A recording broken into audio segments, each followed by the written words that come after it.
Let me let y'all in on a little secret, okay? Making beats is not that hard. Honestly, it's not that tough. But I'll tell you what is difficult though, finishing beats. Finishing beats has to be one of the hardest parts about making music, because as creatives, we have so many ideas, so many instruments we can add, so many different things we can put into a beat, but that extra adding to a beat can take forever, and then we can lose our direction and have a loop that just goes on forever with some cool sounds, but no actual songs. So today I'm here to show you 3 tips, 3 things you can do to make more beats so that you don't get stuck in a perpetual loop making session and actually finish creating some songs.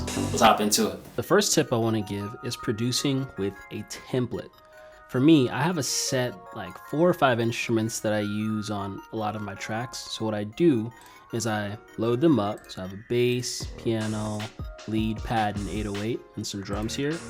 And I have them set in a template so that every time I load up a new session, it loads these 5 sounds with my drums. So that way I can get right to making beats and I don't have to choose from new bass sounds, I don't have to choose from new synth sounds. I already have sounds I know I like. So I have a piano here, I have an 808 that I always use, and I have my drums that I always use here as well. And doing this sped up my workflow so much because a large part of the time, or a large part of what slows producers down, is having to choose between the tens of thousands of sounds that we have in our libraries. One other tip I have for increasing your productivity when you're making beats is converting your MIDI information into an audio file. Now, if you're anything like me as a producer, if you have a melody or if you have an instrument and you're trying to find a melody, it can get really easy to get carried away and just start playing beautiful melodies for like 15 to 20 minutes. Now, while that may sound great and be fun, it can be counterproductive because instead of actually committing to an idea, you're just playing forever. So let me give you an example. There's a melody that I have right here, or a background part that I have for a song I have called Euphoria, right? Really simple.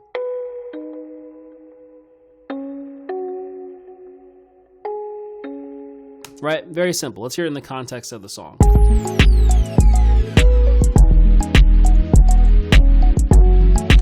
Right, really straightforward. But had I not committed on that idea and just kept playing around and fiddling and jamming around, I wouldn't have a straightforward sound like I do right here. So one way to commit to this idea is to actually freeze the track and turn it into an audio file. So to do that in Ableton, you right click on the instrument and you click freeze.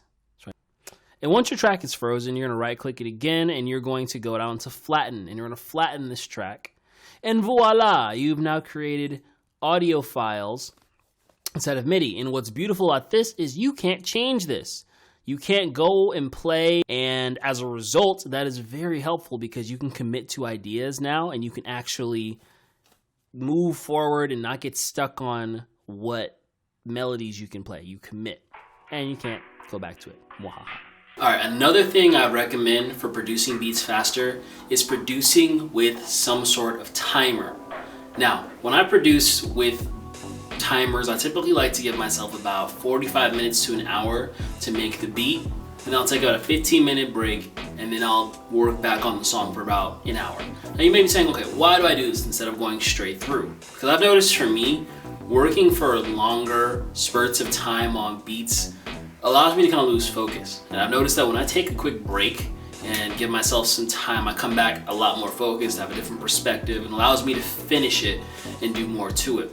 But the only catch, I recommend putting your phone away when you're doing this. If you're gonna use your timer, put your phone like on your space that is not close to where you're working, because then it's easy to get distracted and slow down the process. So start a timer for like an hour or so and use that to kind of gauge how long it'll take you to finish an idea. And once you get that idea, commit to it and then keep it moving, man. So I hope these 3 tips helped you today. I hope you can take something away from them and use them in your next beat making session to actually finish your beats and go on to create incredible songs as opposed to perpetual loops.